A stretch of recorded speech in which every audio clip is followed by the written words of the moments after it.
Hello, welcome back to the channel. My name is Lisa Elvin Stoltari, and I'm a genealogist and a passionate traveler.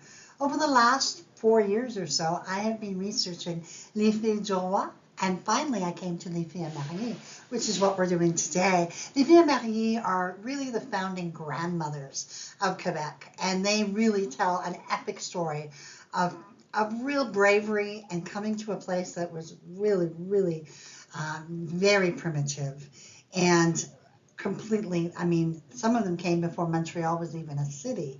So it really is a special group of women. There are about 262 of them. Today we're on episode, I believe we're on episode 129. So we've come a long way, but we've still got a ways to go. We're almost halfway there. And but before we begin, let me show you ways that you can help the channel. One way you can support the channel is by subscribing. If you haven't already, it's free and it's easy. Click on that, and then the like is if you're watching a video and you really like it, and I hope you like all of them. But if you like it, make sure that you click on that like button, and that sends it out into the stratosphere, and then other people get to see the like, and then the notify is just for you so that you never miss an episode. The other ways is to make to help the channel itself grow. And we have right now YouTube memberships that start at 99 cents and go all the way to $24.99. All of you who are members get early access to all of my videos as I post them. So you don't have to wait until they air in real time. And you also get different perks and different videos and things that you may want. At the very top level, you get 2 hours a month of genealogical research time and one-on-one every quarter.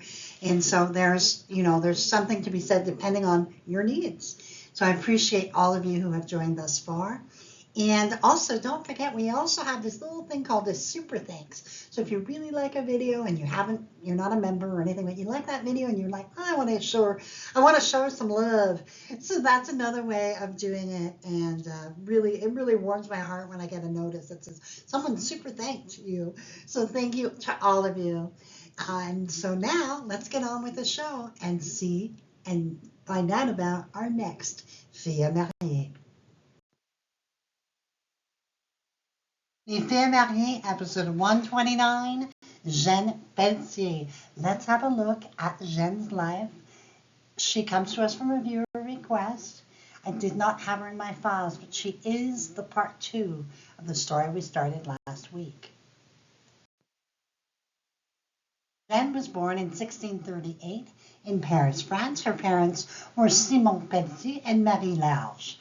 Now she is baptized at the Catholic Church of Saint Nicolas des Champs that was built in the 15th century. It's located in the 3rd arrondissement of Paris, and the current church was built between 1420 and 1480, and it was enlarged in the 16th and early 17th centuries. Now, she's born in that area of the 3rd arrondissement, which is found on the right bank of the River Seine. It's referred to sometimes as Temple or Temple. This sector dates back to the Middle Ages and is the second smallest of Paris's sections or arrondissement circles. Among notable facts about this arrondissement is that it is here where you can find the oldest surviving private house in Paris, built in 1407. Imagine that this house stood there when Jeanne was a small child. I love to think of that, and I must one day see this house.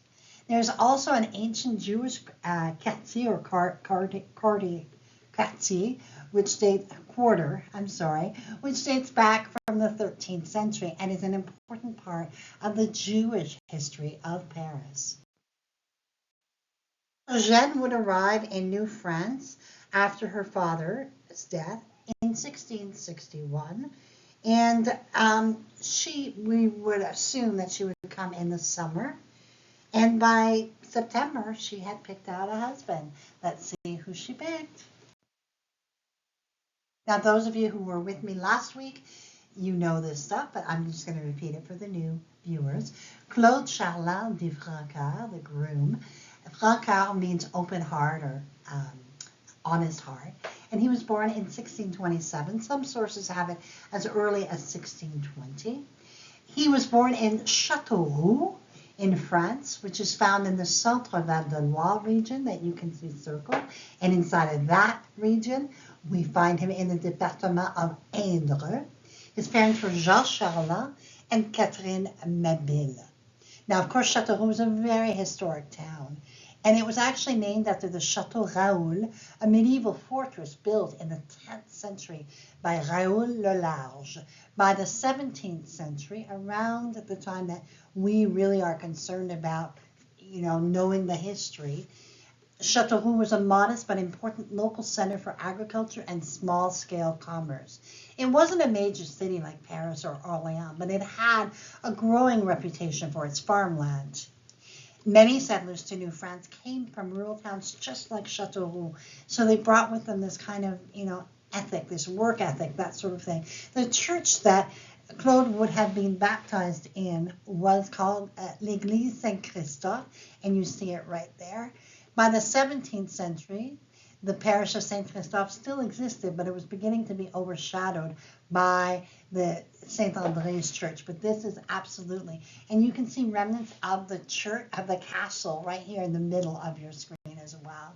So this is where Claude comes from. He comes to New France. Let's have a look at his journey. Claude would arrive sometime in 1651 in New France, we believe, and he would marry Jacqueline Borde, and they would have 3 children, 2 of whom would survive. Now, Jacqueline herself would pass away in 1660, leaving, obviously, Claude a widow with 2 young sons. A little over a year later, he would find his next partner, and a good partner it was. Jeanne and he were married at Quebec City, September 12, 1661. They would settle at Ile d'Orléans. Ile d'Orléans is located on the St. Lawrence River, about 3 miles east of downtown Quebec City. The island was actually one of the very first parts of the province to be colonized by the French, and a large percentage of French Canadians can trace their ancestry to the early residents of this island. It really is kind of a microcosm of traditional Quebec. It wasn't always known as Ile de France. Ile d'Orléans was actually named Ile d'Orléans in honor of King Francis Henry, who was the Duke of Orléans, hence the name. But it was also known in other places and other times before this, Grande Ile, Sainte Marie, Saint Laurent. I say this to you in case in your research you stumble across this. Some of these pictures were taken by me on a recent trip there, and I fell in love with the island. I had never been there, even all the time I lived in Quebec, and I finally got there in 2023, and I still think about it to this day. It was just an amazing place.